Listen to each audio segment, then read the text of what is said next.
How to remove background noise in YouCut noise reduction tutorial. Hey everyone, welcome to the channel. In this video, I will guide you on how you can remove your background noise in YouCut, so you want to make sure to watch the video till the end.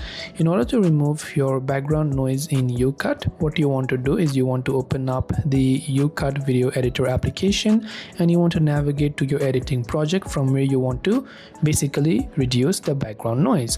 Now you have to go ahead and select that particular video where the audio is, or maybe you could select an audio in itself. Now when you select the media on selection, you can see various options from the toolbar. The option that we want to focus on is basically an option that says volume. So when you go to volume, you can see the only way that you can actually currently reduce background noise in YouCut is by reducing down the volume a little bit below, and you have the voice volume over there. You can also look other options like voice changer to change out your voice completely, which will in turn overshadow the background noise. This way you can remove the background noise in YouCut. I hope the video helped you out. If you have got any further questions, feel free to leave them down below. Thank you for watching and see you soon in the next video.